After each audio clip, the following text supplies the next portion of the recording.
Idade Média, o ocultismo que dá luz.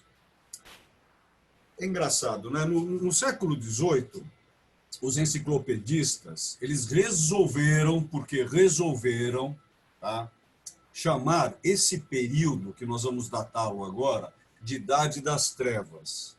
Se a gente pegar o Bereshit, a gente vai ver que das trevas vieram a luz. Então, não tem jeito. Esses quase 1000 anos, eles foram importantíssimos, e desculpe agora o meu amor por esse período. Esse período é extra-ordem, ele é extraordinário, é sensacional. É um período magnífico. E hoje eu espero estar com um pouquinho de graça para passar para vocês esse conhecimento. Vamos andar por esse período, tá? Eu quis trazer aqui para você uma divisória tradicional na história, tá? Olha só, antiguidade é o quê? Da escrita até a queda de Roma, em 476, todo o período do cristianismo, tá? Eu, pessoalmente, essa história de colocar que é da escrita, para mim a escrita surgiu com o nosso querido Hector, que está aqui hoje, com os fenícios, tá? Em volta do século, tá? Por volta de 1300, 1400 antes de Cristo. Esse é o primeiro alfabeto que surge. Então, a antiguidade a antiguidade é de 1300 antes de Cristo até a queda de Roma, tá? Em 476. Idade Média, o que nós vamos falar hoje, 476 até a tomada de Constantinopla, em 1453. Olha que interessante, Idade Moderna, não confundir com história da arte, modernismo, tá? Idade Moderna, 1453 até a Revolução Francesa. É fácil de guardar. 1789, 1789. E olha que estranho, a idade contemporânea é desde a Revolução Francesa, portanto, 1789 até os dias atuais. Isso é coerente para todos os historiadores? De jeito nenhum. Mas eu trouxe aqui para você que isso é um consenso de uma maioria. Só que a gente não pode confundir a história da música, a história da arte, com a história. Tá? E ela é muito complexa, e tem que ser. E ela vai mudando conforme a gente vai se aprofundando. E hoje nós vamos tratar desse período, Idade Média. Tá? Eu acho até engraçado chamar de Idade Média, porque ela está no meio das coisas. Pois é, né? 476 até a tomada de Constantinopla, em 1453. E lá vamos nós. Opa! Olha aí. É uma imagem fictícia, tá? Essa imagem aqui. Seria o nosso segundo templo. Nós estamos aqui por volta de 65, 66, tá? 4 anos antes da queda do templo. Tá? Poxa, mas o que tem isso a ver com a Idade Média? A partir do momento, tá? Veja, isso antecede a Idade Média, que o templo cai, ele é destruído no ano 70. Esse templo em Jerusalém, ele não existe mais. Então, portanto, os judeus começam a criar, tá? Vocês vão ver, depois, próximo ao final, eu quero trazer para vocês toda uma divisão de 7 linhas judaicas, que elas têm muito a ver com esse período da Idade Média geral. Geral não, geral entenda-se Europa. Europa, uma parte da Ásia, uma parte do norte da África, tá? Então, quando esse templo cai, essa medida desse templo, essa arte, essa arquitetura cai, começa a se montar os Tanaim, ou seja, os Tanaim começam mais profundamente a criar os Talmudim, tá? Bavli, Jerusalém, babilônico e Jerusalém, e com receio de perder esse conhecimento, cria-se as escolas de estudo, não sinagogas, que a palavra sinagoga é uma palavra grega, que quer dizer assembleia, reunião, tá? Então, nesse momento que ele cai, olha que interessante essa maquete, tá? Agora, quando a gente começa a olhar um templo, tá? Esse templo, para mim, se eu passar pela Avenida Celso Garcia hoje, que era o avô de um amigo meu, o Celso Garcia, tá?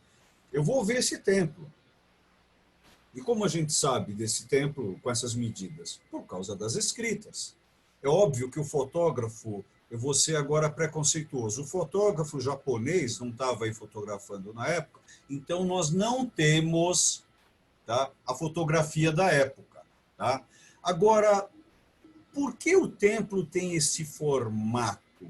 Né? Porque até hoje a gente utiliza. De onde veio esses templos? Na minha opinião, óbvio, das cavernas. Isso nada mais é do que uma caverna estilizada. E por que nós, mamíferos, entramos nas cavernas? Porque nós saímos de uma caverna. Nós saímos do útero. Então, o tempo todo esse retorno, esse aconchego, né? O útero, a capela, a caverna, né? A capela Sistina, a caverna Sistina. Então, aqui, que hoje nós não vamos falar dela porque é Renascimento. Aqui, veja só, o que nós temos aqui? Em Portugal, isso é o período românico. Então, entramos agora na Idade Média.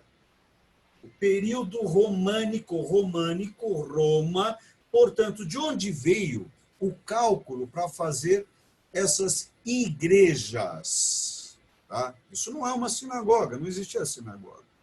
Esse período existiam os locais de estudo, que no futuro virarão sinagogas. Tá? Então, essa igreja em Portugal, ela lembra ou ela não lembra o nosso segundo templo? Olha isso. Pois bem, tá? Eu já vou me adiantar, já vou fazer um spoiler sobre o Olívio. O que vocês estão vendo não é um edifício, é um livro de pedra. Um livro de pedra. Mais tarde vocês vão entender isso. Aqui nós temos, portanto, um frontispício de uma igreja românica. Bacana isso, muito simples, bonitinho. E aí? Opa, olha a base dela. Eu não sei o quantos de vocês aqui já tentaram construir, não estou falando de um arcobotante gótico, estou falando de um arco. Quantos de vocês já tentaram colocar essa chave aqui no meio para criar esse arco? Quanto que a gente já calculou para saber os pesos laterais? Imagina criar uma abóboda desse formato. Imagine os cálculos. Lembram as pirâmides no Egito? Os zigurates no Iraque? Imagina os cálculos para isso. Cálculo é nível de consciência. Cálculo é autoconhecimento. Cálculo é observação. Cálculo é cálculo renal. Concentração de pedra. Olha que brincadeira essa. Não? Cálculo. Pois bem, vamos adiante. Nesses locais, as pessoas precisavam se informar. Lembram? Aqui dentro, nós não tínhamos imagens. Mas aqui, muitas imagens. E por que a imagem? Até hoje, uma maioria do ser humano não sabe ver. Ele é mecânico.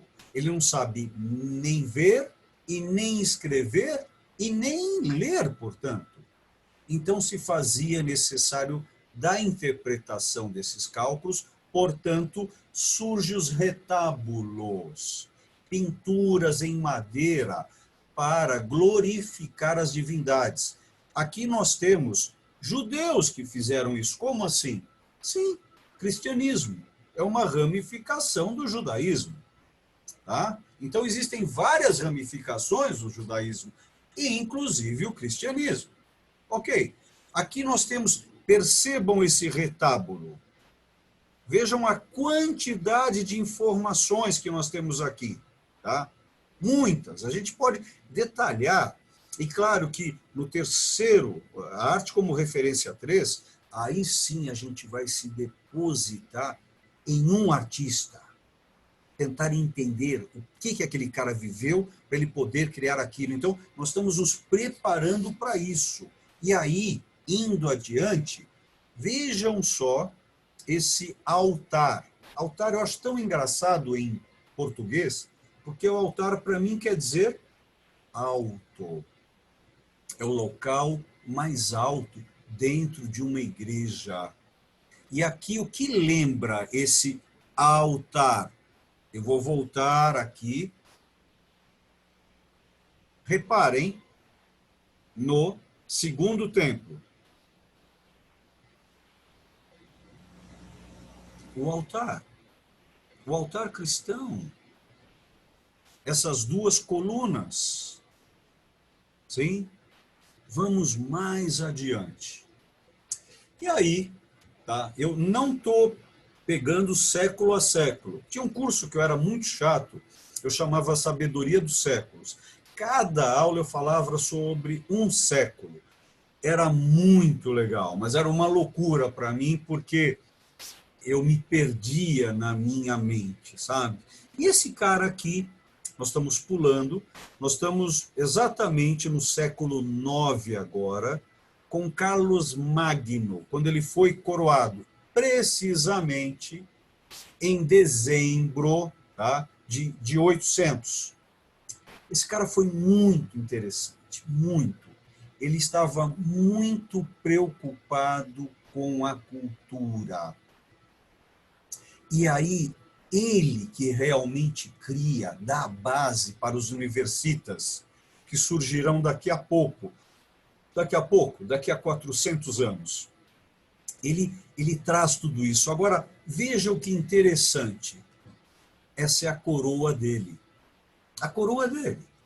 Olha a quantidade de ícones, de signos, de símbolos. Opa!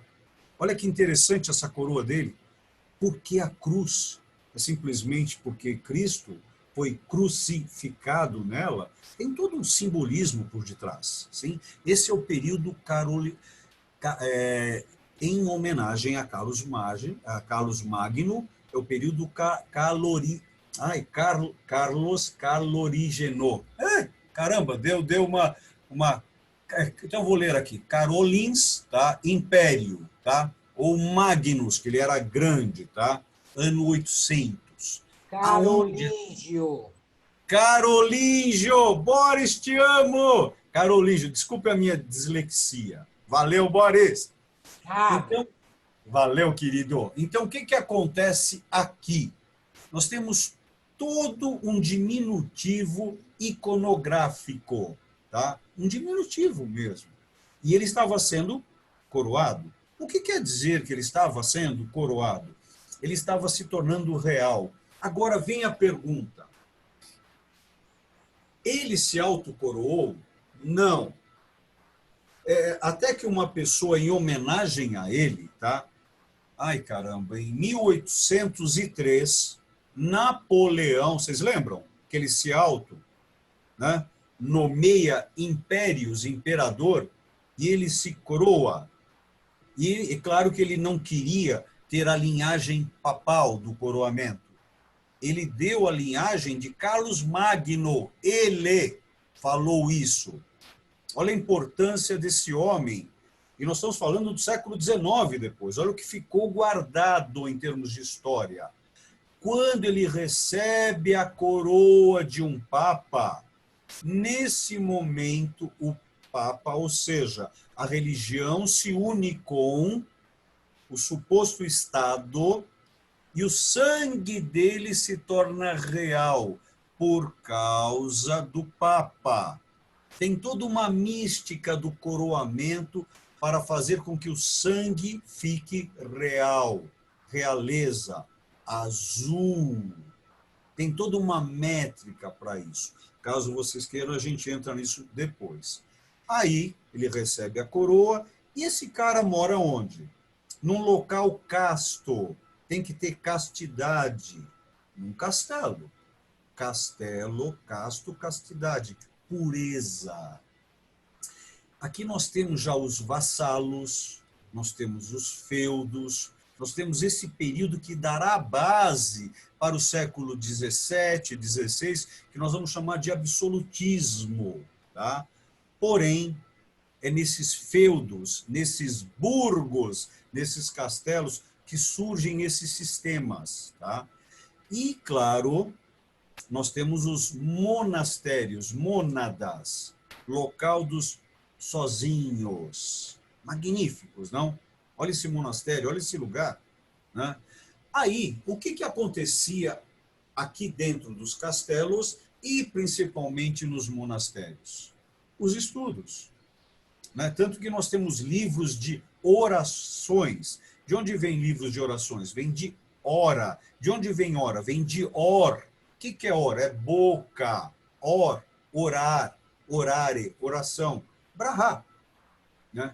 Então, esses livros, olha que legal, o salto de tecnologia. Esses códex, eles são escritos.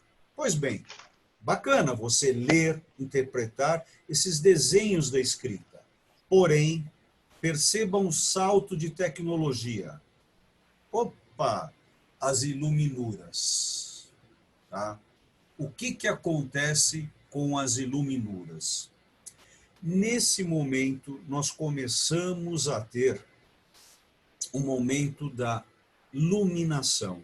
Iluminação. Lembram quando nós fomos alunos? O que quer dizer aluno em português? Aquele que está estudando. Só que vem do latim alumine. Alumine. Lumine, luz. Acriva-se. Aquele que não tem luz. Então, nesse momento, os monges começam a fazer o quê? As iluminuras. Qual a importância da iluminura? Claro, nós pensamos com imagens. Não que a gente também não pense com a escrita, mas nós pensamos através de imagens. E essas imagens, elas são fantásticas. E aí? O que acontece com a imagem? Nós vamos tirá-la agora. Tiramos a imagem. E olha o que acontece. Percebam, sintam o que acontece com ela. Ela vira uma pintura. Foi assim que surgiram as pinturas. Esse é o caminho. Esse é o formato. Esse é o jeito. Esse é o desenvolvimento. Pois bem, a partir das pinturas, nós vamos ter outros tipos de retábulos. Quais os outros tipos de retábulos? No caso aqui, Cimabue, aonde nós estamos percebendo já uma pintura, portanto, uma iconografia quase que chapada, bidimensional. Quando nós estamos vendo, estudando, participando isso, a nossa mente ela vai tendo níveis de consciência conforme as palavras que eu vou falando. Vocês se identificam ou não com o meu tom? Vocês se identificam ou não com as minhas palavras? Lembram? A grama e o grama. Agora, quando nós vamos pegando as imagens, observando cada uma, que cada uma tem um porquê de estar aí, porquê, quem está sentado, no colo de quem. Nós temos uma Merkavá, lembram? Merkavá? Merkavá seria trono em hebraico, né? E ao mesmo tempo carruagem. Né? Nós temos toda uma mística em cada quadro, em cada observação. Aí esse artista, ele descobre quem? Jaime, presta atenção agora, querido. Aqui nós temos Giotto, Giotto da cidade de Bondone. Sim? Agora, qual a diferença de Cimabue para ter descoberto Giotto? Vocês percebem que nós temos, apesar de ser bidimensional, essa obra ela tem profundidade? E se ela tem profundidade, ela tem uma perspectiva que é face, é falsa. Tá? Lembrando que para Platão, minemoses, que era a palavra que ele utilizava, portanto, uma palavra grega, portanto, uma palavra que tem 2.900 anos, porém, Platão a utilizava como representação, porque para ele, a pintura, a arte, nunca foi real. Foi real para Aristóteles. Para Platão, nunca. Para ele era minemoses, que vem a ser o quê? Uma representação. Como? Vocês estão achando que estão ouvindo a minha voz. Acreditem, vocês não estão ouvindo a minha voz. Vocês estão ouvindo subpartículas eletrônicas que estão levando o meu tom até vocês. Essa visão que vocês estão vendo de mim não é real. A nossa mente, ela cria tudo isso. Hoje eu posso falar isso. Só que aqui nós estamos há 800, 900 anos atrás e é o ápice. Nesse momento, Cimabue percebe em Giotto uma nova visão, uma nova pintura, uma nova forma de pensamento. Portanto, existe momentos de saltos de conhecimento. E aí nós começamos a pegar um Fra Angelico, onde esse abade ele traz aqui a anunciação, porque tem todo um texto, tem toda uma narrativa, tem todo o conteúdo para essa imagem que nós estamos vendo. Eu posso simplesmente falar, nossa, que bela, que bonita. Esse é o período do belo, a tentativa da cópia da natureza. Quem conseguisse copiar a natureza era o the best, eram os melhores. Porém, será que eles já estavam vendo anjos? Claro que nós vemos anjos. Aonde? Dentro da gente. Não sei se eles existem ou não. Porém, e no caso aqui não era um anjo, era um arcanjo. Gabriel, que é o querido nome do meu filho, está aqui fazendo a anunciação e nesse momento ela também engravida. Né? Então tem todo um sentido. Veja esse arco como nós... Por que eu trouxe exatamente essa imagem? Porque ela lembra como se faz os arcos. Como nós temos aqui essas colunas coríntias. Tem todo um simbolismo sobre isso. A cor da vestimenta, ela tem um porquê de ser. Nada aqui é aleatório. A arte não tem aleatório, a não ser que queira. Mas aí nós vamos entrar em Freud. Quando a gente fala em Sigmund Freud, aí nós vamos pegar uma outra visão. Pois bem, e aqui surge as universitas. Sim? Aqui nós temos, portanto, a base da universidade, todo o conhecimento. E nesse momento, nós damos um outro salto no período da Idade Média. Nós vamos para onde? Para o período gótico. Nesse momento, imaginem, lembram que eu tinha falado de livros de pedra? Que aquela igreja era um livro de pedra? Isso aqui é o quê, então? É uma enciclopédia de pedra. Como assim? Magnífica foto, né? Mas vejam isso. Continua linda, né? Mas ela tem duas torres. Uma delas era uma biblioteca. Foi queimada no século XII. Pois bem, foi reconstruída, por isso que são distintas. Aí nós temos coisas que eu acho que ela é muito bonita, ela é linda, ela é legal. Eu acho que essas palavras são palavras de leigo. Mas quando eu adentro a ela, o que eu vejo? Eu vejo na lateral, é chamado de tímpano. Percebam a quantidade de signos, que daqui a pouco virarão símbolos. Quando eu literalmente entro, tímpano, orelha, você olhando de cima é uma catedral, ela é uma cruz, mas é uma cruz de um corpo humano deitado de braços abertos. Olha o simbolismo. Aí nós entramos. E o que nós vemos? A nave. Por que é chamado de nave? Para atingir o altar, o alto. Essas cadeiras estão aí a partir do século XIX. Até então não se tinha cadeiras em catedrais, tá? Todos ficavam de pé, tá? Com os dois pés. Pois bem, nesse momento que você entra na nave, toda vez que eu vou à França, eu vou a Chartres. É a maior cripta da Europa. E lá eles têm uma Virgem Negra. Olha o simbolismo templário por detrás. Agora, o que tem de mais interessante nessa nave, que ela é uma nave, ela vai me levar para voar. Através do quê? A primeira vez que eu entrei em Chartres era por volta de 5 para 6, 18 horas.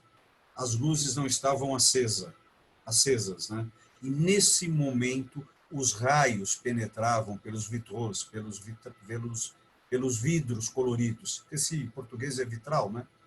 Eles entravam e nesse momento você tinha que fazer o quê? Percorrer esse labirinto ajoelhado para se conhecer internamente.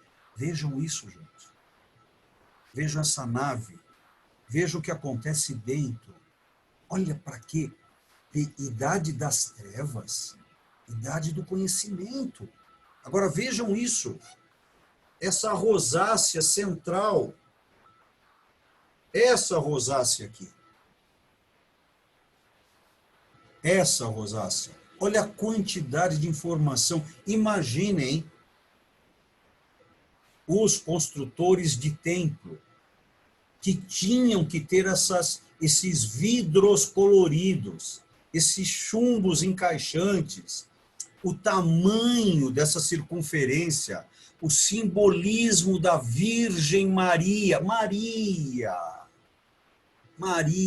Moriá, Monte Moria, Moriá. Olha o simbolismo que tem por detrás. Altar, Moshe subindo a montanha, o alto. E aqui, as luminuras, para serem luminuras, tinham que ter películas de ouro. Só que eu trouxe essa iluminura por causa de um templário, os construtores de templo. O que aconteceu nesse período também? Vejam que para ter tudo isso, pede-se o quê? O que nós mostramos até agora, livros. Tem que se estudar. Nós temos que ter as universidades. Sim. E aí criar tudo isso. Então, nós fomos mudando internamente, mudando, até chegar aos mitos. Arthur, com o mito do Santo Graal. Surge nessa época, século XII. Vauban, Chrétien de Troyes. Todo judeu convertido era chamado de cristão. Chrétien, da cidade de Troia. Aí nós temos o que judaicamente nesse período? O Zohar, o Rabarir, sim? E surge a finalização dos Talmudim. Os Talmudim não terminaram a escrita no século VI, não. Aqui nós temos no centro o quê? Percebam, as Mishnás e as Gemarás, que teremos livros depois só de Mishnah. O que quer dizer Talmud? Estudar. Mishnah, interpretação. Gemará, interpretação. Todos esses conteúdos, sim? E aqui nós temos as 7 divisões judaicas, tá? Nós estamos falando mais ou menos desse período aqui para nós, ó, dos Amorim até mais ou menos os Rishorim, tá vendo aqui, ó? Esse período que nós estamos falando dos livros judaicos, nesse mesmo período cristão. Eu estou me debruçando hoje mais aqui em cristianismo e judaísmo, tá? Tem muita coisa legal, caso vocês queiram entrar, na linha muçulmana, a Avícenna, a Ibicena, a Avícenna. Então, nós temos tanta gente interessantíssimo, principalmente durante Alighieri. Aí temos um trabalho renascentista que eu tinha que trazer. Esse é um trabalho do Gordinho, Barrilzinho. Como se fala barrilzinho em italiano? Botticelli. E aqui nós temos o inferno de Botticelli. Por causa desse inferno, que nós temos a noção de inferno até hoje, gente. Até hoje. Durante Alighieri, que viveu nessa época, que foi desterrado, e sabe quem, aonde, na casa de quem ele morou quando ele foi desterrado, quando ele foi retirado de Roma? Na casa de Otto, na casa de Giotto, em Bondone. Lá criaram Fidelis d'Amore, uma sociedade secreta. Por que chamada Fidelis d'Amore, irmãos de amor? Porque a palavra amor, escrita ao contrário, quer dizer o quê? Roma. Então, eles eram fiéis ao amor, ou seja, somos fiéis contra Roma. Olha o misticismo, as sociedades secretas, os segredos por detrás. Imagina a interpretação desse trabalho de Botticelli, esse trabalho de Durante Alighieri. Quem entregou a mão de Dante para Beatriz? Bernard de Clairvaux. Quem criou os Templários? Vejam as ligações que nós temos. Tá? Pois bem, eu aqui amarro, pelo nosso tempo, eu amarro, tá? E vamos ver o quanto que a gente discute, dialeta, briga hoje, tá? Que é um assunto, é um período magnífico. Eu literalmente ficaria anos falando sobre a Idade Média, que para mim é um período muito mais iluminista. São 1000 anos de cultura. Quando a gente fala de iluminismo, que é mais ou menos 110, 130 anos, nós temos 1000 anos de cultura, 976 anos de conhecimento, que é fantástico. Isso vai nos dar base para amarrar o renascer, o chamado para o cognoscere, para o conhecimento, e conforme for a sabedoria, que é a nossa aula que vem. Porém, essa é uma imagem que eu quero mostrar aqui, que eu acho bacaninha, e não posso deixar de presentear a nós com um Shana Tová. Tá bom, gente? Eu espero que vocês tenham ingerido, né? E vamos lá para o nosso bate-papo aí, gente. Cadê a Sônia? Sônia, você está aí, Sônia? Sônia, você está me ouvindo, Sônia? Sônia, porra, liga o som, Sônia. Sônia, liga, senão eu vou dançar de novo, Sônia. Não! Ligou! Ô, Boris, você estava querendo falar comigo. O que era, Boris? Me fala uma coisa, Olívio. Fala. Por que você quis dar para essa aula o nome de ocultismo que dá à luz? Tá. Olha que putz. Olha, você agora já virou, já ficou metida, né, querida? Você viu que você hoje nem quis perguntar para... Vou entrar aqui na frente. Você não quis perguntar para ninguém nada, você já quis entrar, né? Por quê? A questão toda... Ó, gente, acreditem em mim, não me cientifiquem, duvidem sempre de mim. Duvidem do que eu falo, das datas que eu trago, das ideias. Igual o Mordecai. Duvida, gente. Briguem comigo, tá? Eu estou certo enquanto eu estou certo. Eu estou tentando... Opa, o que aconteceu aqui? Sumiu aqui. Deixa eu ver. Tá bom, voltou. Então, o que acontece? Sônia, por detrás de tudo que a gente vê na Idade Média, tem um back, tem um por detrás, tem um oculto, tem segredos. É magnífico. Você percebe... Mesmo na USP, os meus colegas, quando entram para falar, principalmente na história da arte, quando se entra para falar de Idade Média, os caras dão um salto do século IV, V, já vão para o gótico, que é mais bacana falar das catedrais. Mas até chegar nas catedrais, se a gente pegar cada século, século V, VI, VII, VIII, IX, X, é magnífico.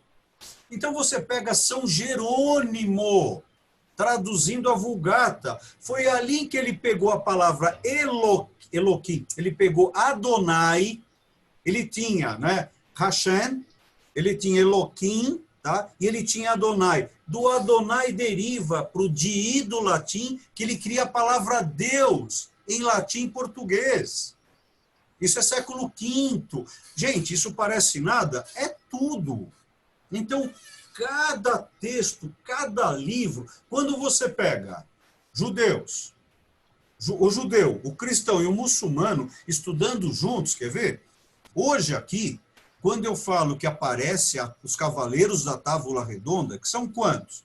12. Tá? Vou falar de rei Arthur. Como se fala? O que quer dizer Arthur? Arthur quer dizer urso. Por que quer dizer urso? Porque a espada. Tá? Por que ele buscava Excalibur? Sabe por que era Galahad? Pati, Galahad. Oh, o que soa Galahad? Me lembra leite, me lembra branco, me lembra galáxia. Por que eu falei do Castelo Casto? Aonde morava o Santo Graal? Qual que é a pergunta que se faz ao Graal? Né? Eu tenho um livro que eu lancei em 2006, é chamado de O Graal Poético. Ele está esgotado já. Eu escrevo em poesias do século XII. É um livro totalmente, Sônia, você tem uma visão poética dele, porém, por detrás, é um livro de ocultismo. É tudo contado, é tudo feito cabalisticamente. O título é O Grau. Depois eu mando a imagem para vocês, vocês podem encontrar em sebo esse livro. Tá? É um livro pequenininho, são 99 páginas. Eu demorei 9 anos para escrever. 9 anos. Tá? Meu Deus. Então, querida, é magnífico isso. Então, o que tem por detrás da Idade Média? Ocultismo, magia, segredos. Tudo que nós temos hoje na nossa civilização, na minha opinião, claro, Olívio, e o Renascimento, e o Barroco, e o Neoclássico, sim, mas nós devemos, principalmente, século 9, 10, 11, 12, a Sarin, que não me deixa mentir aqui, tá? Opa, posso falar, Lívio? Não, não pode, pode. Oi, Lívio, tudo bom? Semana passada eu não consegui estar presente na aula. Lívio, eu achei muito interessante sua aula, viu? E o que eu queria falar é o seguinte, eu acho muito interessante também a questão da ressignificação de alguns símbolos. Por exemplo, você falou muito de templários, eu estou aqui com, por exemplo, com uma estatueta hitita, com um prato hitita, que você tem a águia águia bicéfala. Bicéfala, isso. Bicéfala, isso. E, assim, é interessante que esse símbolo, por exemplo, ele vai passando na Idade Média, né, nos brasões, na própria maçonaria, né, no grau 33. E a minha dúvida é o seguinte, falando dessa questão de ressignificação, quando eu ando na rua, geralmente, eu percebo muito que as igrejas lembram muito os templos egípcios. Tá. Eu falo assim, teria alguma relação assim um com o outro, algum formato? Alguém quer matar esse cara ou não? Vocês perceberam, né, que esse chato aqui, ele fez uma pergunta que eu acho que eu devo demorar pelo menos 2h30 para responder, né? Tá? Porque agora, é muito engraçado, desculpa, você sempre vê a questão é desgraçado. Desgraçado. Você vê a questão sempre da dualidade, quer dizer, você vê a porta do templo, né, a fachada do templo, é sempre em dois, né? Você tem o Templo de Salomão, que aí você tem uma influência egípcia e tal. Responder. Eu queria só saber se... Meu caro Fenício, superficialmente.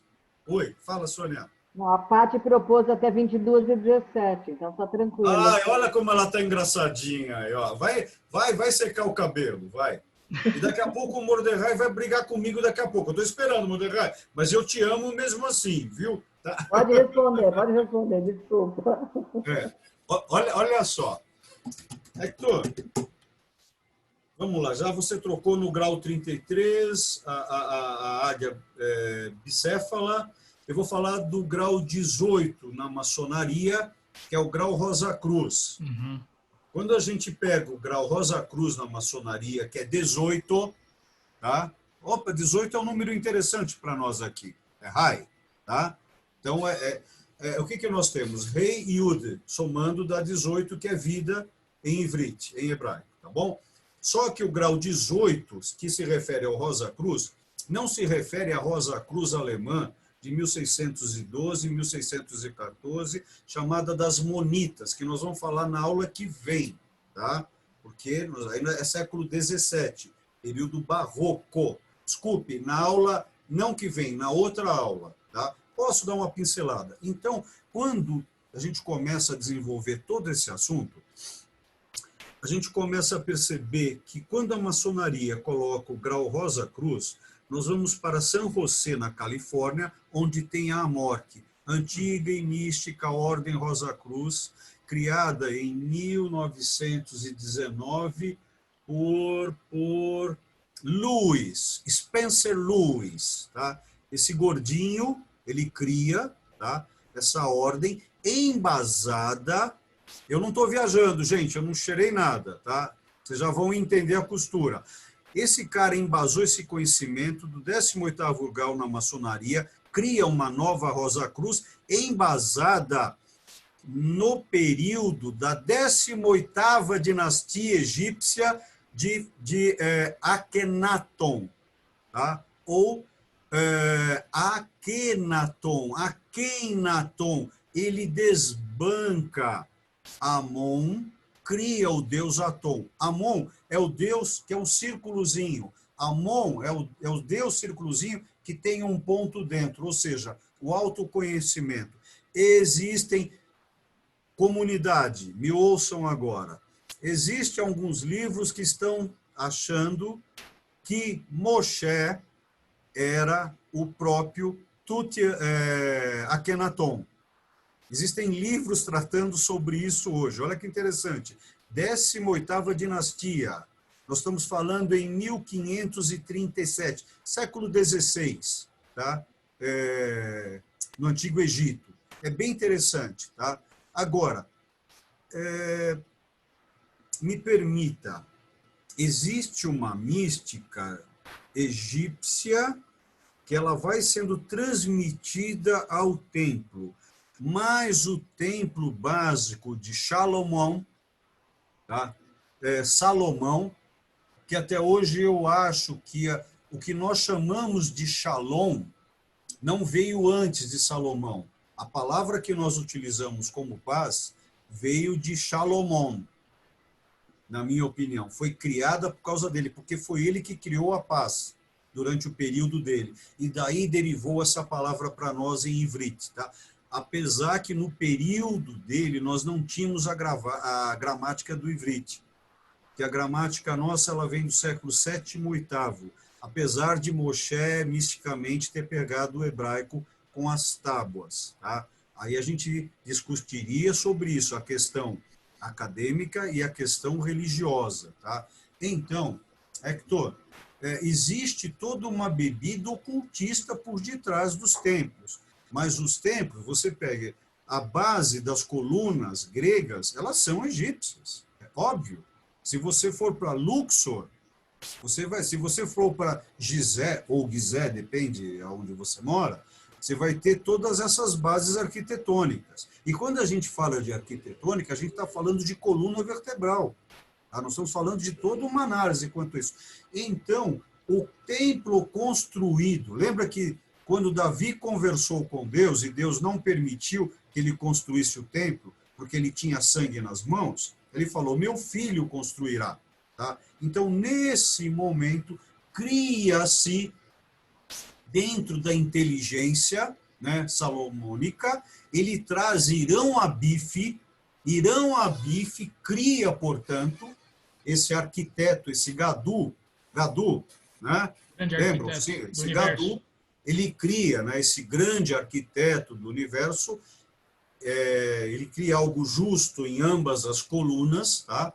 Aonde, tá? Nesse momento, ele traz para nós... O que eu fiz aqui?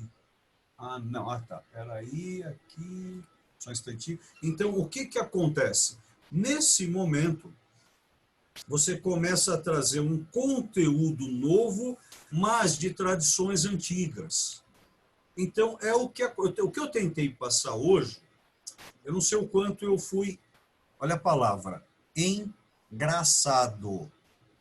Eu não sei o quanto eu consegui ter a graça dentro de mim, tá? Porque pode ser uma graça, pode ser uma desgraça ou pode ser engraçado. Eu espero ter tido a graça, né, de uma Kabbalah, de trazer para vocês um conhecimento. Esse conhecimento meu, eu tenho um toque, cara. Ele tem um itinerário, ele tem um timeline. Ele tem toda uma... Eu não coloquei Luminura ali, não coloquei o livro não, né? O Códex, que era chamado na época de Códex. Nós falamos sobre isso há 7 aulas atrás, tá? A questão da escrita. Então tem toda uma mística por detrás desses desígnios, desses signos, que nos transmite um conhecimento profundo. Porém, o que tem num templo salomônico, que tem numa catedral gótica, e numa loja maçônica, e numa sinagoga ao mesmo tempo. As medidas proporcionais. Todas essas medidas vieram de Hashem. Olívio, Todas essas medidas são medidas divinas. E no É caso, o mesmo cálculo proporcional. Isso está escrito no Tanakh. sim. Desculpe, na Torá ou no Velho Testamento. Depende da linha de pensamento. Tá Olívio, bom? Olívio, Eu te respondi Muito obrigado, pouco viu? mais do que dos fenícios hoje, mas você me colocou Não, contra mas a é porque, parede. E desculpa, é tinha muita justo a ver coisa, com a cara. Idade Média. Justamente a ver com a Idade Média. Eu comecei falando da Que questão tem com da a Água do Idade Céfalo, né? Média, Tem, Hector, mas você vai achar em 1118 na cidade de Jerusalém, em Jerusalém, aonde você tem um grupo de 9 homens que Templários. criam uma ordem pseudo-cristã que desenvolve aonde? Num local que se guarda cavalos, 1118. É criada a Ordem do Templo, a Ordem dos Templários. Qual que era o conhecimento dele? Conhecimento de Salomão. Qual o poder deles? O Santo Graal. Quem escreveu sobre o Santo Graal mais profundamente? Von Eschenbach, Chrétien de Troyes e Robert Boron, na parte inglesa. E claro que tem um templário, que é uma pessoa que eu gosto muito, só que ele é um escritor alemão anônimo. Ele é um pouco anterior a von Eschenbach. Tá? Bem, espero ter te ajudado aí, meu Ajudou caro sim. Ajudou sim. Muito obrigado, viu? pseudo-neófito. Tá bom? Olívio, Olívio, Oi. eu posso ilustrar um pouco? Você falou do Akhenaton. Vai entrar nisso! Você falou da Mork, né? E a Rosa Cruz, a gente se encontrou na Rosa Cruz. Né? Não Então, estou entendendo porque você está trazendo esse assunto. Eu acho que Akhenaton, se você me permite, posso estar errado, ele foi o primeiro a acreditar no Deus único. E as colunas de Akhenaton, ela montou um circuito para um Deus único. Antigamente se tinha as colunas, e principalmente em Luxor, que levava a vários deuses. E talvez Fala um pouquinho mais alto para mim, um pouquinho mais alto. a estrutura que Akhenaton montou foi para um Deus único, no meu ponto de vista. E talvez ela tirou um pouco daquela coisa que tinha em Luxor, de todos os deuses, e talvez tenha levado isso da coisa de Salomão, né, para o que tem no cristianismo, no judaísmo também, talvez também no islamismo, que é o Deus único, né? A adoração a um ser só, né, que seja cósmico, né? Foi uma tese, foi uma monografia que eu fiz. Eu estudei lá e fui lá em Luxor fazer esse estudo, e de repente eu defendi essa tese, uma turma acreditou. Uau! Olha só. Gente, eu não sei o quanto que vocês pegaram esse buquê, esse perfume do Val, que ele trouxe para nós. Ele está trazendo uma questão. Val, posso entrar junto contigo agora aqui? Você é mestre. Você é meu mestre, né? Não. Parece filme de demônio, né? Filme de demônio nunca tem doutor, só tem mestre demônio. Obrigado. Se você está me chamando de Daimon, que Não, era aquele que conversava... Estou te chamando não de Roma, mas eu estou chamando de Love. Não, aí Lorde é complicado, mas meu querido e amado amigo e companheiro de trabalho, né, cara? Companheiro de trabalho. Primeiro a gente é amigo, depois é companheiro de trabalho. O Val está trazendo para nós essa questão do Lewis, né? esse californiano que cria em São José, a morte, a antiga e mística Ordem Rosa Cruz. No grau 10 do 10º para o 11º, se debruça muito sobre essa questão da mística. Olha que interessante. Quando o Val começa a falar de um único Deus, eu acharia legal vocês, quem quiser se aprofundar mais nesse assunto, vocês vão comparar datas e livros, o período da 18ª dinastia egípcia e o período que Moshe subiu no Sinai. Essa comparação é bem legal. O período, ele tem uma diferença de 200, 150 anos de diferença. É muito próximo. Então, tem um estudo a ser levantado aí.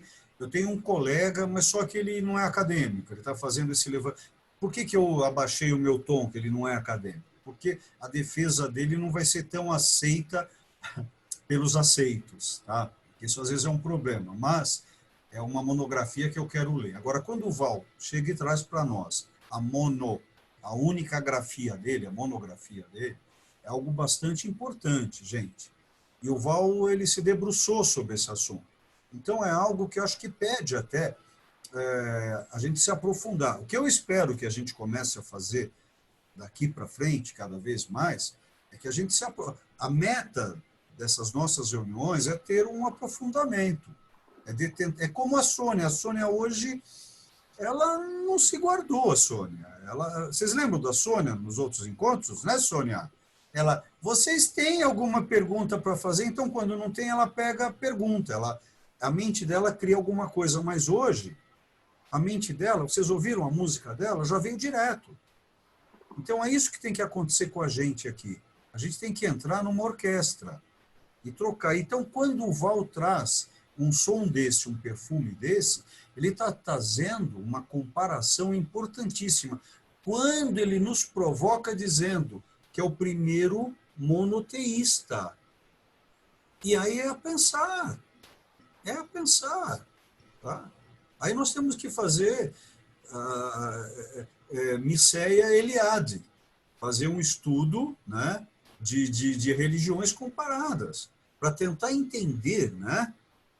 Não é desbancar, é tentar entender a profundidade, né, desses conhecimentos. Isso é muito importante. Obrigado, Val.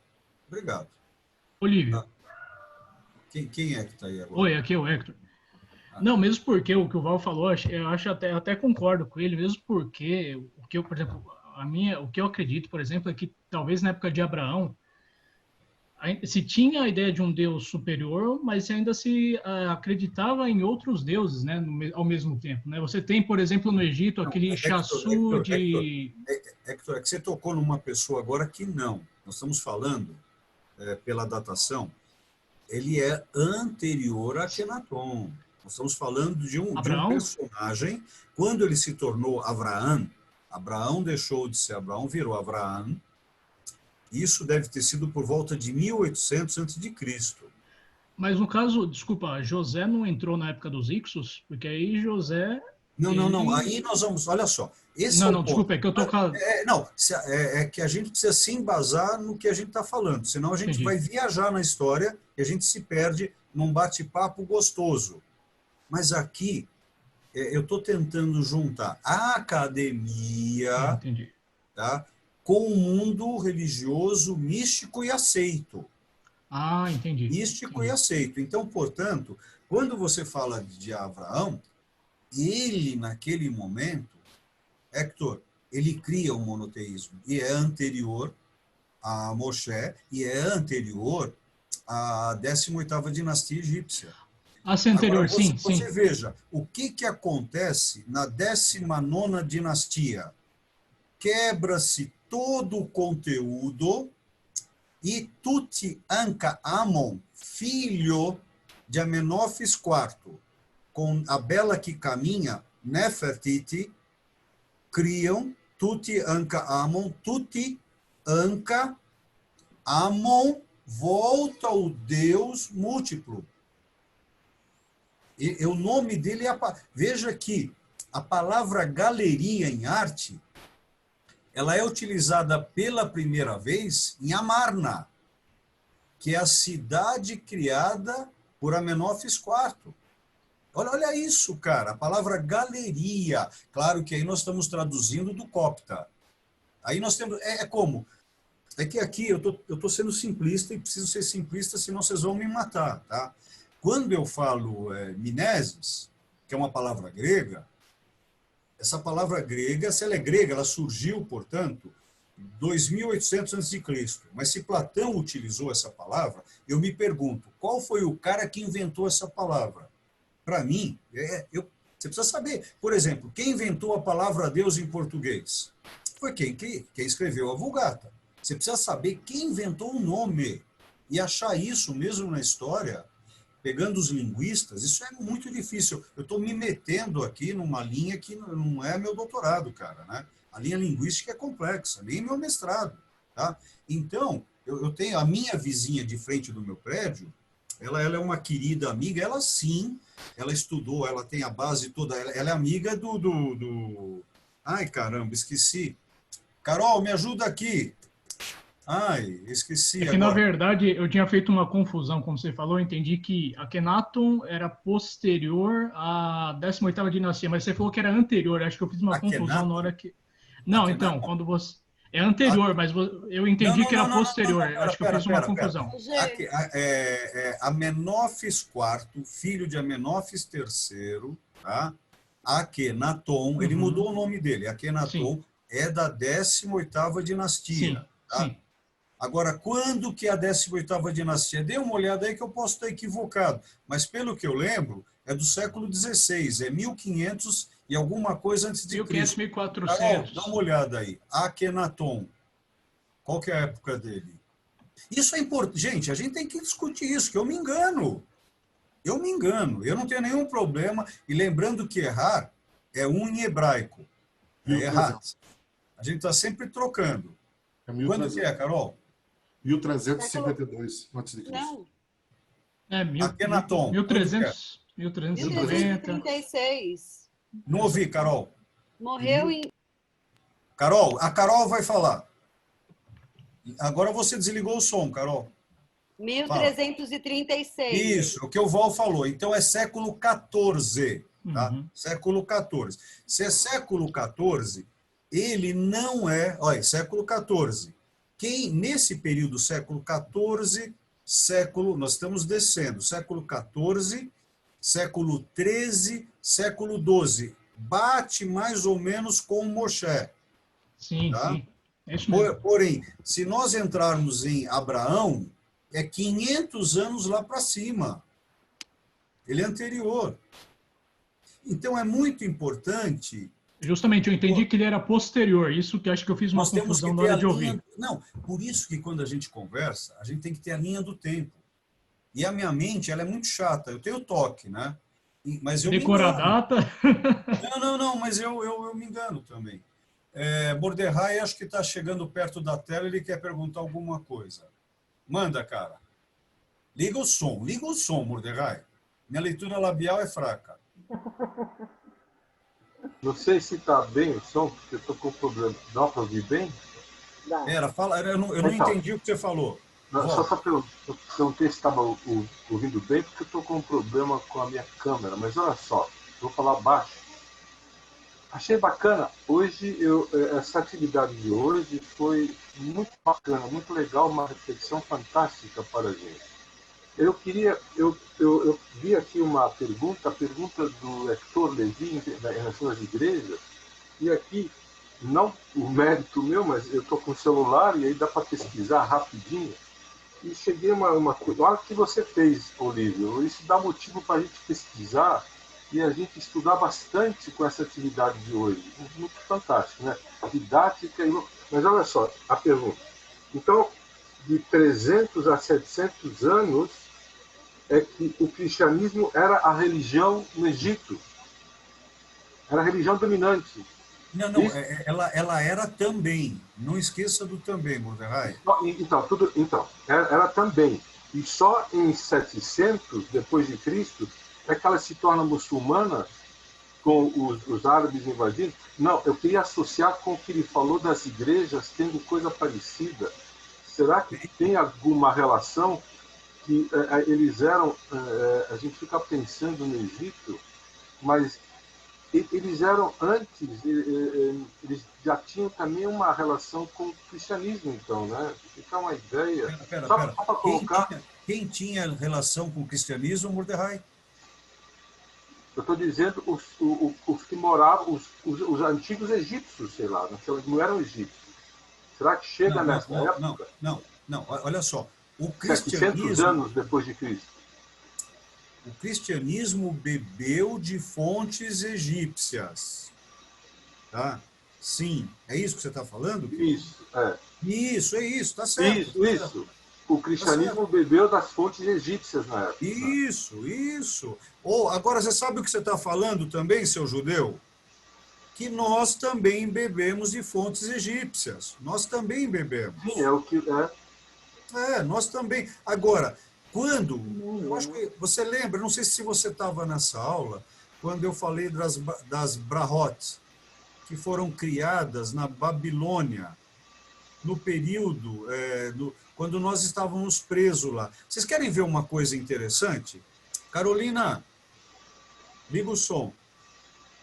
Fala. Quantas pessoas foram presas dos judeus na Babilônia? No total, Não, das duas não. Responda. deve ter chegado a 2.500. Olha só, apenas 2.500. Carolina, quantas pessoas... foram todos os judeus para a Babilônia presos? Não, só a Quem foram? elite. Só a elite e os rabinos, não eram rabinos, né? Não, ainda não existia rabino. Os que comandavam o antigo templo. Vamos colocar Religiosos. a elite religiosa e, portanto, a elite financeira. Então, Mordecai, olha que coisa, cara. Então, essa história toda de que todos nós judeus... Olívio, de onde você está tirando isso? Estamos tirando isso da universidade, Carol? Hebraica de Jerusalém. Estão entendendo a fonte? Então, Hector, quando aqui nós podemos viajar sim, todos nós, certo, Mordecai? Podemos sim, porém, nós temos que ter um piso sólido. Tá? A gente tem que ter um piso sólido, porém, eu vou falar numa piscina. Se eu quero dar um salto muito alto, o trampolim precisa ter uma mola muito forte para que eu possa saltar. Então, eu preciso de uma base muito sólida para poder voar. Senão, a gente vai entrar em loucura. Perfeito. Então, seria o caso de tentar, em termos simples, como você falou há pouco, uma linha de tempo e estudar os fenômenos na linha de tempo. A gente tem que se empoderar, temos que estudar bem, aí sim a gente pode refletir sobre as analogias e o que aconteceu. Essa é a ideia que você disse. A linha do tempo, estudar os fenômenos. Mostra o Chrome. Não, pera, olha só. Mordecai, se prepara. Se prepara agora, Mordecai, se prepara. Vocês estão vendo isso aqui? Estão vendo um texto andando? Estão vendo ou não? Carol, você está vendo o Chrome? Sim. Tá. Vocês estão vendo? Sim. Está Estão compartilhando. vendo? Olha só, estão vendo, né? Estão vendo ele andando? São milhares de páginas que eu escrevo todos os dias. Todos os dias. É uma linha. Olha quando começa. Deixa eu mostrar aqui quando começa. Fantástico. 13 bilhões 730 milhões. Até onde vai? Deixa eu ir até o final. Por que ele não quer ir até o final? Ele ainda não abriu todo. Ó. A gente tem uma... ele está aqui no final, tá vendo? Esse texto final. Deixa eu ver a data desse meu último texto aqui. Olha o tamanho do texto. Estão vendo? Espera um pouquinho que eu chego na data. Poxa vida, Olívio, para. Aqui, ó. 2020. Tá vendo aqui? Tá vendo, Não dá para ver, Ogê. Não dá para então ver, desculpa. não chegou. Não dá pra Aí, ver. chegou. Agora sim. Tá? Põe no modo de visualização, talvez apareça mais. Mas ali Não. não. Mas tudo Deixa bem. eu voltar para cá. Não, Não, mas deu para ter ideia. Isso. O que as Mordecai, ó, eu espero, qual que é o meu querido e novo amigo? O que eu espero aqui com esse grupo? É um dia, você está vendo? Nós começamos com quantos, Sônia? Hoje, Não. Nós começamos com quantos? lá no primeiro dia, 73? 73. Tá. Hoje, em média, a gente está aqui, as pessoas que vêm, não, porque não dá para vir todo dia, né? Mas nós A estamos em média é média... 30, Quantas? média 30 pessoas em média. 30 pessoas em média. 30, 30. Nós vamos ver, ó, nós vamos terminar esse módulo e vamos ter mais um módulo. Você está vendo que a gente está funilando. E aí, eu espero que a gente forme um grupo de pesquisa. Esse é o meu sonho. Tá? Essa é a ideia. O que foi, Carol? Eu preciso ir, desculpa. Ah, tá bom. Dá um beijo na mamãe, É. namorada. Beijo, Tá bom? beijo. Obrigado. Beijo. Tá. Então, olha só, Mordecai, a ideia é essa, cara. Agora você viu que você tá ficando sedento, né, cara? É fogo, cara, é fogo. Agora, é um caminho que a gente sabe que é solitário. Você precisa ganhar dinheiro aqui para brincar aqui, né, Val? Essa é a história. Isso é o legal, gente. Agora, chega uma hora que a gente percebe que o dinheiro é poder minúsculo, não é o poder maiúsculo, né? Dinheiro é muito importante. Ele dá saúde, né? Ele dá estrutura, ele dá potência para ter os equipamentos, mas chega um momento que você percebe que ele não paga a tua conta. A tua conta ele não paga. Ele não paga. Né? E o que paga a tua conta é o mundo simbólico. Né? O que é, Boris? Pô, você não para de falar, deixa eu falar. Ô, cara, vocês estão me pagando para isso, caramba. Pergunta para o Jaime. Jaime, esses caras não estão me pagando para isso? E muito bem. Eu estou aprendendo com o professor. Eu vi o professor de cabelo curto e vim cortar o cabelo também. Agora eu quero invadir a sua seara aí. Fala, Boris, o que é, amorzão? Agora eu fiquei curioso. Esse Cron você que elaborou, não elaborou? Sim. É? Você compartilha isso? Não. Não. Por que não? Alguns de vocês vão me entender agora. Os meus pulmões são lacrados. Quando eu prometo algo, a minha grama tem o grama. Eu tenho coisas escritas ali que não me pertencem, pertence a grupos, aonde eu aprendi. Então eu não posso veicular isso. É uma curiosidade só. Não, eu estou respondendo a sua curiosidade. Lógico. Tem razão. Tem coisas ali que eu não posso permitir que minha filha leia, meu filho criminalista leia, porque meus pulmões são lacrados. Eu prometi que não passaria adiante. Isso é promessa. Uma outra curiosidade. Apesar que cortariam o meu pescoço, tá? Mas tá bom. Até o século XVIII cortavam, gente. Ninguém vai cortar seu pescoço. Hoje, quer ver? Enforcaram um cara em Roma. Vocês souberam dessa história? Lembram? Não? A P2. Vocês não lembram o Banco do Vaticano? Que foi processado pela loja P2 e acharam o cara enforcado numa ponte? Anos 70, gente. Vão, pesquisem isso. Enforcamento da loja P2. Pesquisem isso aí agora. Isso é o legal da gente estar aqui junto hoje. Quando vocês duvidam de mim do que o Olívio está falando, vocês entram na internet. Olívio, você está errado. Agora, eu só não admito uma coisa. Pegar na primeira página do Google o que veio e dizer para mim que aquilo é real.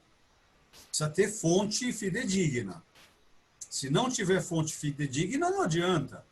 Porque tanto a internet quanto o papel aceitam tudo. Precisa ter uma fonte na internet. Ó, eu estou saindo Segunda página do Google, tudo bem? Eu vou pensar sobre isso. Sim. Sim. Verdade. Verdade. Aí, Boris, você já queria o Chrome para você, né, cara?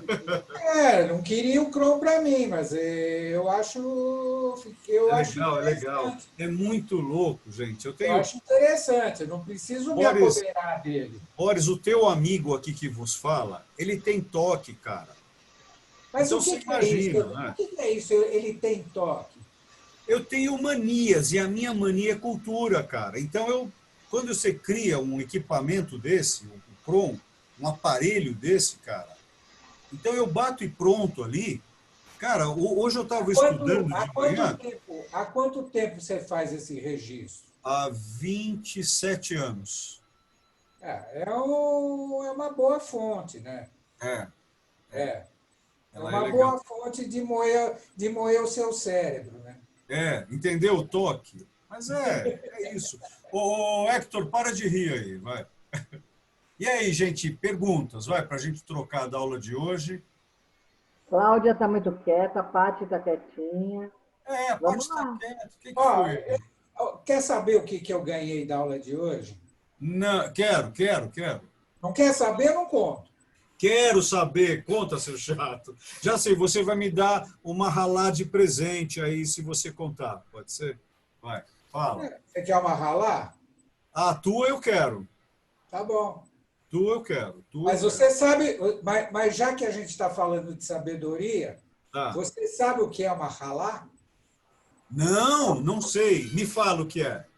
Então, a ralá não é o pão trançado. A ralá é o pedacinho do produto fermentado que você guarda para fazer o outro. Isso é ralá. Não, isso não é a ralá. Isso é o Boris. Fala, Mas, o que você ia perguntar, seu chato? O que você aprendeu com a aula de hoje? Então, o que eu aprendi na aula de hoje foi uma coisa que eu não me debrucei antes. E aí eu comecei a olhar e me debruçar. Em que momento a representação de algo que é espiritual dentro do homem, né, ele é representado por asas?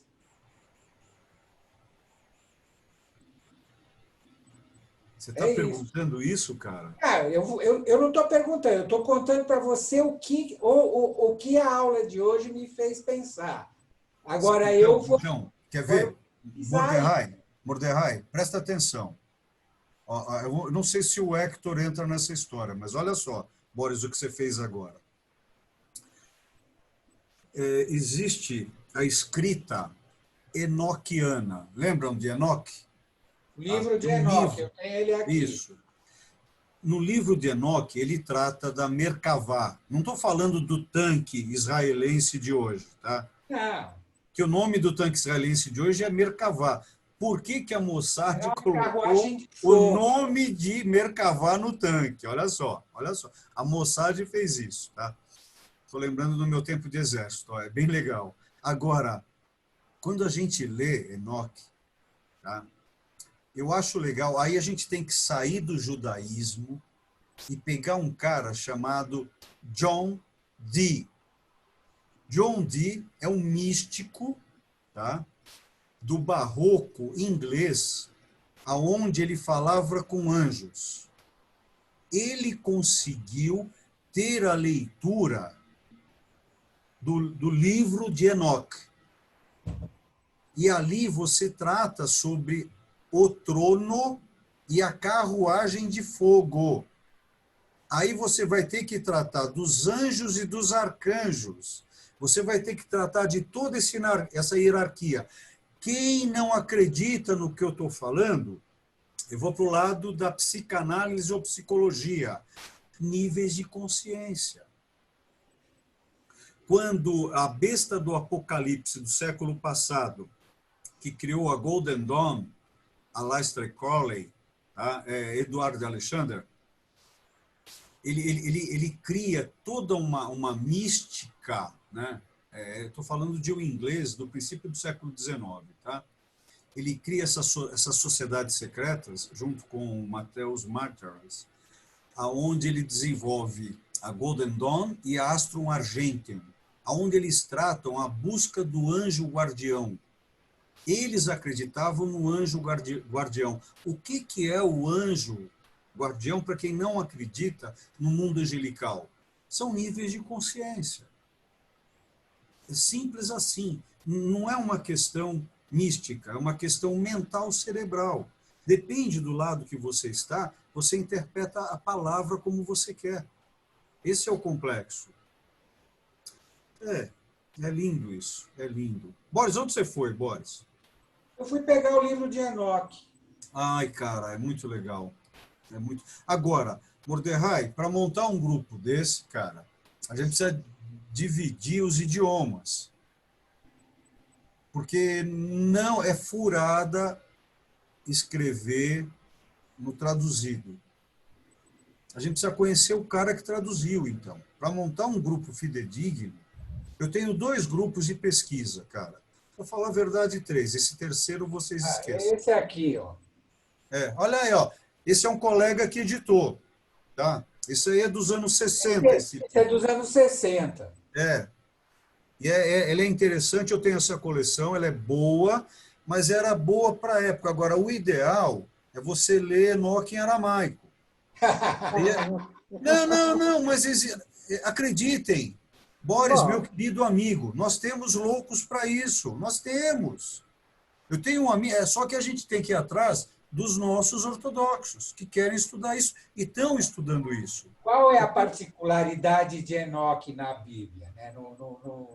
É esse lado místico, é a Merkavá. A particularidade de Enoque é que ele não morreu, ele andou com Deus e sumiu. E o que quer dizer isso? Olha que lindo isso, não é legal? É a mesma coisa. Ele desapareceu. Dizem que ele entrou na carruagem, na Merkavá, porque Merkavá são várias coisas, basicamente 2. O trono de Deus e a carruagem de fogo. Por isso que os alienígenas do passado utilizam muito Enoque, né? Que acreditam que a carruagem de fogo ela é supostamente uma nave espacial, que é interessante. E qual era a particularidade de Enoque? Ele era meu amigo e o número dele é 011. Ele era um justo e ele era um Lamedvav. Sim! Nossa, eu não sabia que você gostava dele assim, cara. Tá bom. Vamos lá. Sônia! Eu acho que estamos no tempo. Se ninguém tem mais nada a perguntar, acho que podemos terminar, né? Já são 7h30. 7h30. 7h30. É o último dia do ano aí. Hoje é amanhã. Hora de ir para a cozinha fazer o gefilte fish. Vou ligar para minha mãe. Eu vou ligar. Ô, Paty, você está quietinha hoje, Paty? O que foi? Foi o banho? Lavei as ideias, né? Lavou as ideias. Não, essa é uma linha do tempo que eu tenho uma certa dificuldade. Eu tento montar ela, mas tem muito buraco. Não se preocupe. Não é você que tem. Eu na minha loucura, né, eu precisava de um métodos para pensar. E aí, nesse momento que eu falei, eu preciso criar algo que sustente. Por que você acha que o Mordecai ele pegou isso, né? Porque isso que é a base de um pensamento, de um físico, de uma exata. É um métodos, né? Agora, eu posso dar um presente para vocês de final de ano? Então, tenham paciência. Fiquem que eu quero mostrar uma coisa, porque você está trazendo uma coisa muito interessante, Paty. Eu vou... Me deem só um tempinho que eu preciso mexer aqui. Espera aí. Só um instantinho. Eu vou... Enquanto isso, eu vou aproveitar e desejar a todos um Shana Tová. Tudo de bom, com muita saúde. Shana Tová, Beth. Vão falando. Tudo de bom. Vamos falando. Anatová, gente. Tudo de bom aí. Um ano doce e saudável. Anatová a todos.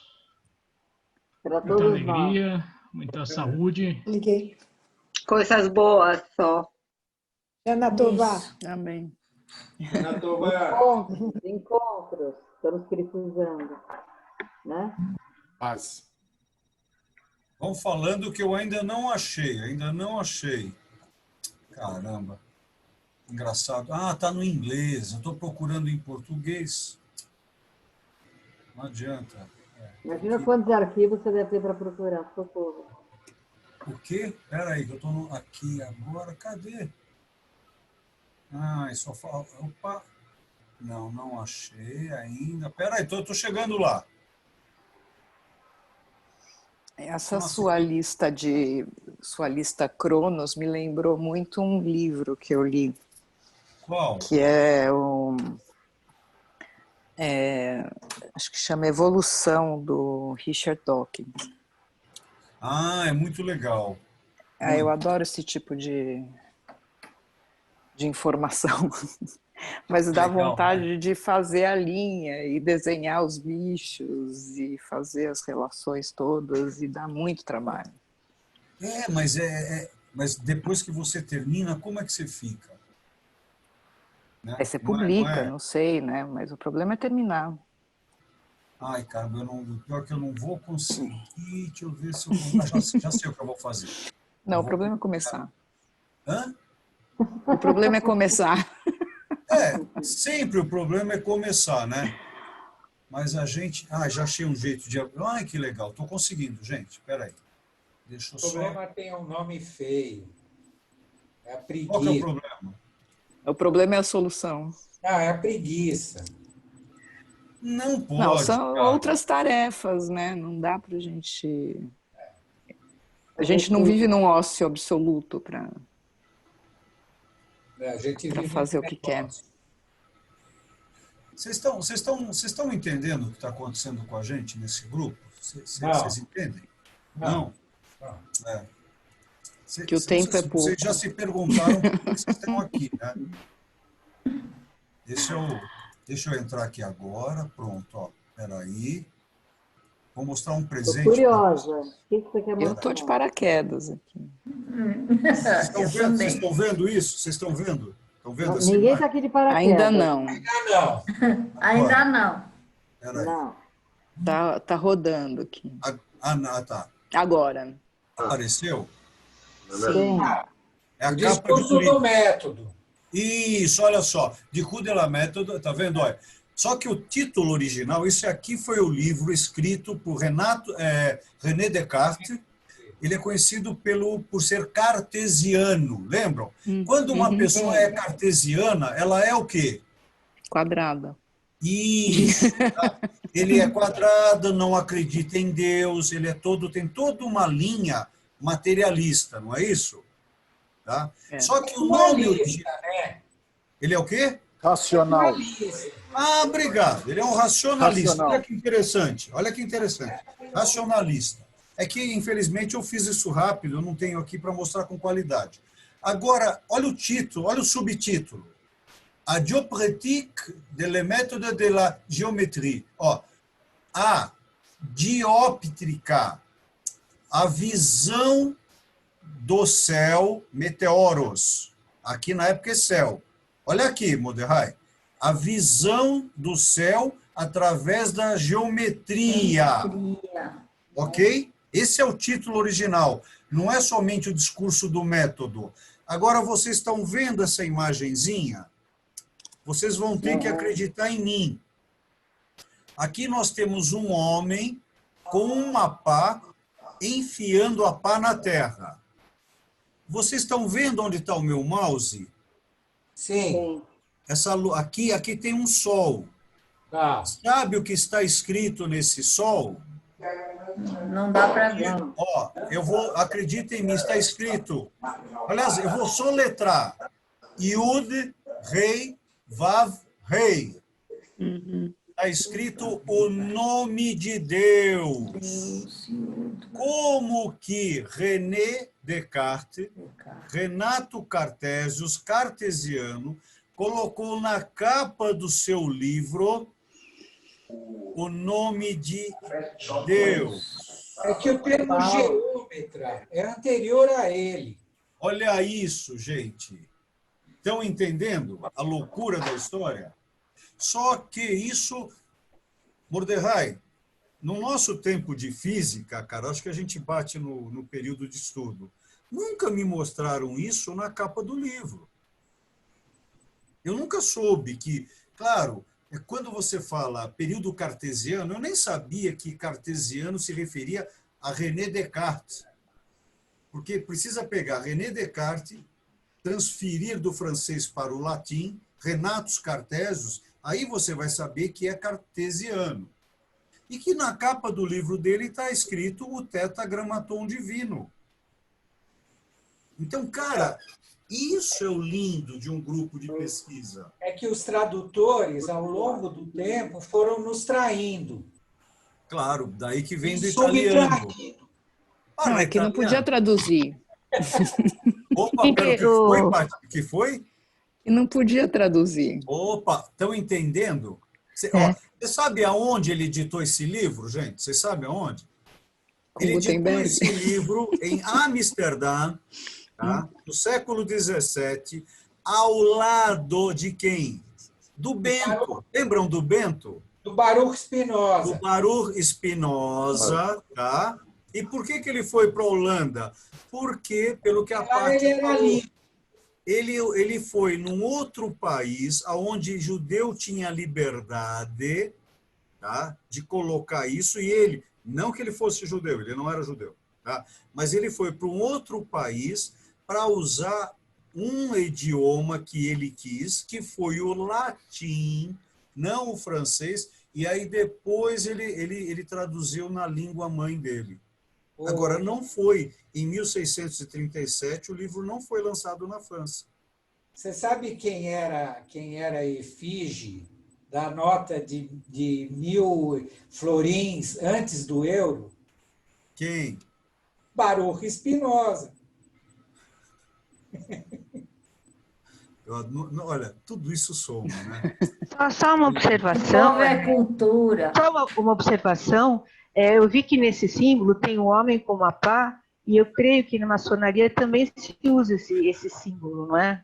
O homem com a pá. Não é também maçônico isso? Eu vou dar uma aula quarta-feira que vem na USP, né? E você está trazendo agora, Marta? Primeiro, quem é aquele cara com aquela pá? É um alquimista, tá?